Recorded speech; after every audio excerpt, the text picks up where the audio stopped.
তো ভিউয়ার্স আবারও চলে আসলাম তোমাদের মাঝে দারুণ একটি খুশির খবর নিয়ে। আজকে মূলত আমরা আলোচনা করব head constable ministerial in Delhi police. তো তোমরা সকলেই জানো হেড কনস্টেবল মিনিস্ট্রিয়াল দিল্লি পুলিশের নিয়োগ করা হচ্ছে। এই পদের জন্য শিক্ষাগত যোগ্যতা, বয়স, বেতন, উচ্চতা, A to Z বিস্তারিত তথ্য কিন্তু আজকে এই ভিডিওর মাধ্যমে আলোচনা করব। তাই ভিডিওটি স্কিপ না করে সম্পূর্ণটি দেখার জন্য অনুরোধ রইল। তার আগে বলবো, যে সকল ভিউয়ার্স এখনো পর্যন্ত আমার এই চ্যানেলটি সাবস্ক্রাইব করেনি তাদেরকে বলো প্লিজ অতি দ্রুত সাবস্ক্রাইব করে দিয়ে আমাদের পাশে থাকুন এবং বন্ধুদের মাঝে শেয়ার করে দিন। আজকে কিন্তু লাস্ট ডেট, তাই দেরি না করে আজকে তোমরা আবেদন প্রক্রিয়া সম্পূর্ণ করুন নিজেদের মোবাইল ফোন থেকে। চলুন বিস্তারিত তথ্য জেনে নেওয়া যাক। তো তোমরা এখানে দেখতেই পাচ্ছ উল্লেখ করা আছে head constable ministerial in Delhi police examination 2025। তো এই কলমে কিন্তু সরাসরি উল্লেখ করা আছে date for submission of online application, অর্থাৎ আবেদন শুরু হয়েছিল কিন্তু 29/9/2025 তারিখ এবং আবেদনের শেষের তারিখ কিন্তু 20/10/2025। তো এখানে তোমরা দেখতেই পাচ্ছ last date and timing for receipt online application form, অর্থাৎ এখানে কিন্তু 20/10/2025 তারিখে কিন্তু আবেদন প্রক্রিয়া শেষ হবে।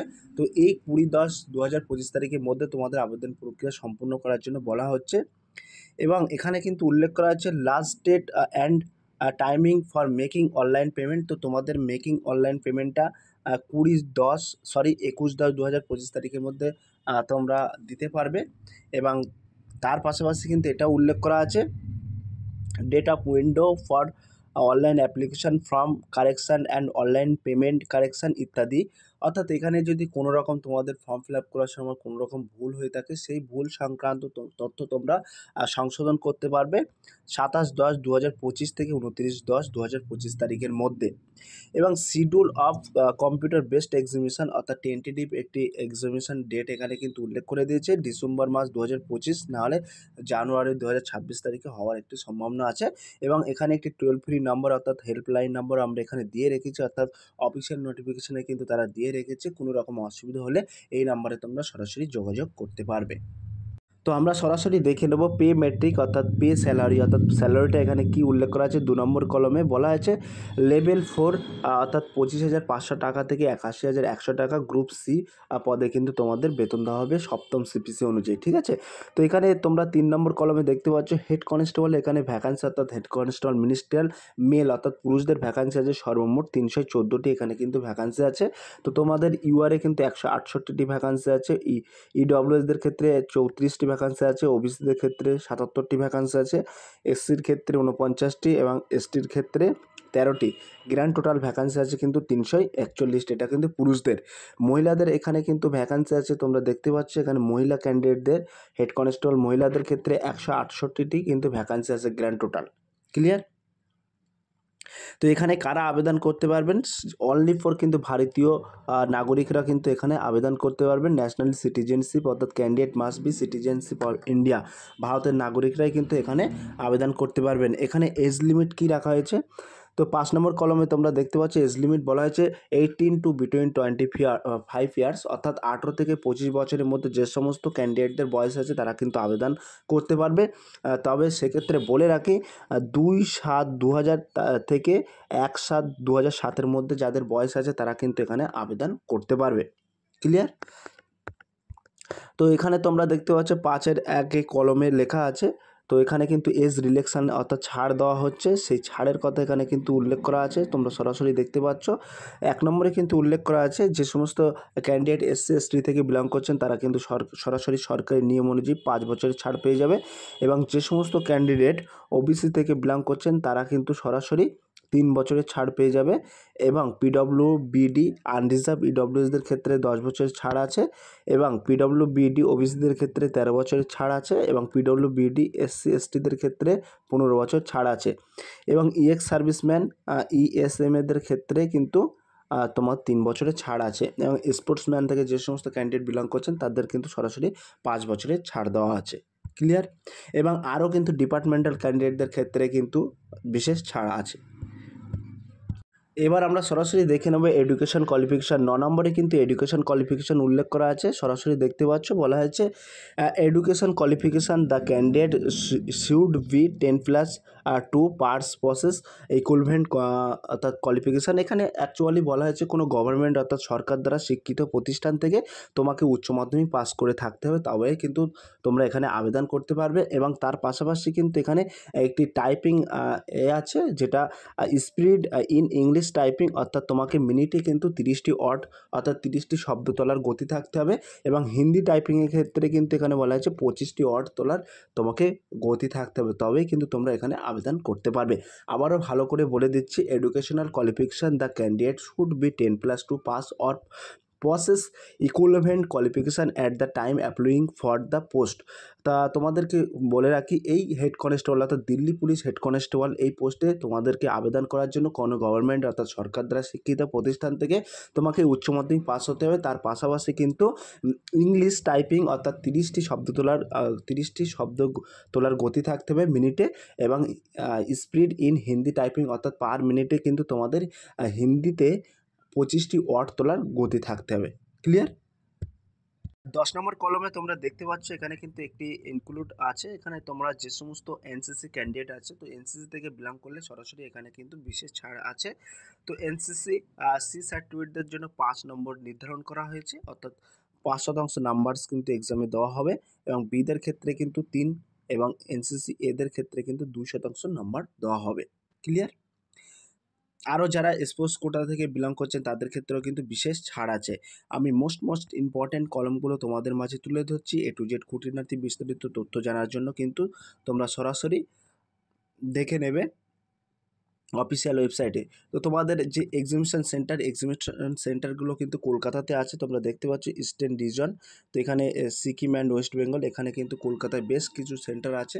কলকাতা, বর্ধমান ইত্যাদি জায়গায় কিন্তু বেশ কটি সেন্টার আছে, সেই সেন্টারে কিন্তু তোমাদের পরীক্ষা হবে। তো এখানে তোমাদের টেস্ট এক্সাম ম্যাক্সিমাম নাম্বারও এখানে কিন্তু আমরা উল্লেখ করেছি। তোমরা দেখতে পাচ্ছ এখানে বলা হয়েছে কম্পিউটার বেসড এক্সামিনেশন SSC, এটা কিন্তু তোমাদের 100 নম্বরে পরীক্ষা হবে।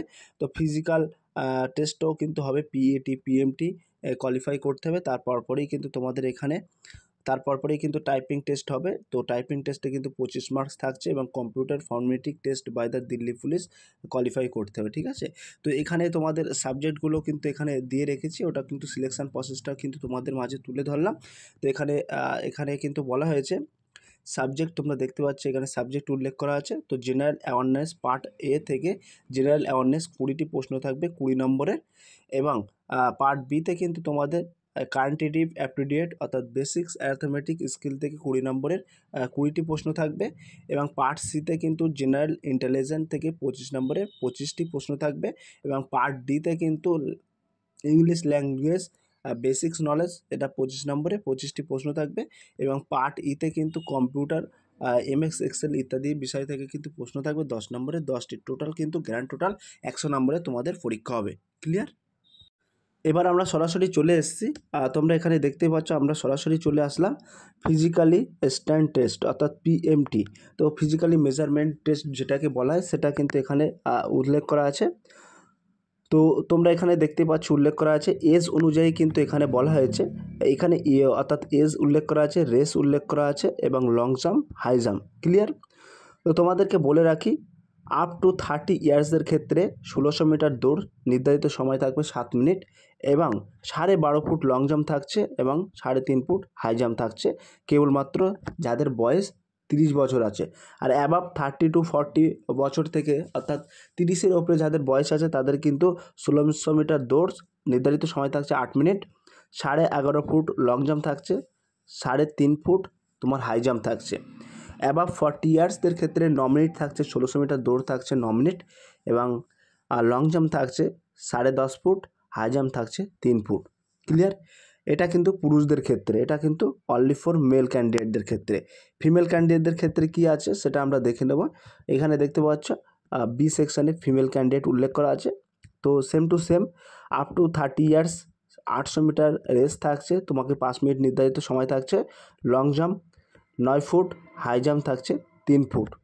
অ্যাভাভ 30 to 40 ইয়ার্স অর্থাৎ 30 বছর থেকে 40 বছরের মধ্যে যাদের বয়স আছে তাদের 800 মিটার 6 মিনিট নির্ধারিত সময় থাকছে, 8 ফুট লং জাম্প থাকছে, 2.5 ফুট হাই জাম্প থাকছে। অ্যাভাভ 40 ইয়ার্সদের ক্ষেত্রে 800 মিটার 7 মিনিট সময় থাকছে, জাম্প থাকছে, অর্থাৎ লং জাম্প থাকছে 7 ফুট, হাই জাম্প থাকছে 2.5 ফুট। ক্লিয়ার? এবং তোমাদেরকে বলে রাখি, এখানে কিন্তু চেস্ট অর্থাৎ হাইট যে উচ্চতাটাও কিন্তু এখানে উল্লেখ করেছি। ফিমেল ক্যান্ডিডেটদের ক্ষেত্রে কিন্তু 165 সেন্টিমিটার উচ্চতা চাওয়া আছে। এবং যারা এসটি আছেন এবং হিল এরিয়া থেকে, যারা রাজবংশী হিল এরিয়া থেকে বিলং করছেন, তারা কিন্তু সরাসরি এখানে বিশেষ ছাড় পেয়ে যাবে। এটা কিন্তু male candidate, only for male ক্যান্ডিডেটদের ক্ষেত্রে 165 সেন্টিমিটার হাইট চাওয়া হয়েছে। ক্লিয়ার? তো এখানে দেখতে পাচ্ছ ফিজিক্যালি মেজারমেন্ট মেল ক্যান্ডিডেট। এবং এখানে কিন্তু তোমাদের নর্মালের চেস্ট চাওয়া হয়েছে 78 সেন্টিমিটার। এখানে দেখতে পাচ্ছ চেস্ট মিনিমাম 78 সেন্টিমিটার এবং 82 centimetre of 4 expansion relaxed by 5 cm. তো তোমাদেরকে এখানে কিন্তু 78/82 সেন্টিমিটার 5 সেন্টিমিটার কিন্তু তোমাকে ফুলাতে হবে। ফিমেল ক্যান্ডিডেটদের ক্ষেত্রে কি বলা হয়েছে? তো ফিমেল ক্যান্ডিডেটদের ক্ষেত্রে বলা হয়েছে তোমাদের হাইট চাওয়া হয়েছে 157 সেন্টিমিটার এবং আদার্সদের ক্ষেত্রে কিন্তু বিশেষ এখানে ছাড় আছে। যেমন হিল এরিয়া থেকে যারা বিলং করছেন, গোর্খা, গাড়োয়ালিস, দুর্গা, মহারাষ্ট্র, কালিম্পং ইত্যাদি থেকে যারা বিলং করছেন, তারা কিন্তু সরাসরি এখানে তোমরা সরকারি নিয়ম অনুযায়ী ছাড় পেয়ে যাবে।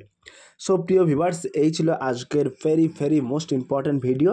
আর যদি আজকের এই ভিডিওটি ভালো লেগে থাকে, প্লিজ লাইক, কমেন্ট এবং শেয়ার করে দিন বন্ধুদের মাঝে। সাবস্ক্রাইব করতে যেন ভুলবেন না। ফিরে আসছে আগামী দিনে তোমাদের জন্য very most important topic video নিয়ে। তার আগে বলবো, আমাদের ডেসক্রিপশন বক্সে হোয়াটসঅ্যাপ গ্রুপ লিঙ্ক এবং টেলিগ্রাম গ্রুপ লিঙ্ক দেওয়া আছে। যদি কেউ যুক্ত হতে চান, ওই লিঙ্কে সরাসরি ক্লিক করে যুক্ত হতে পারবেন।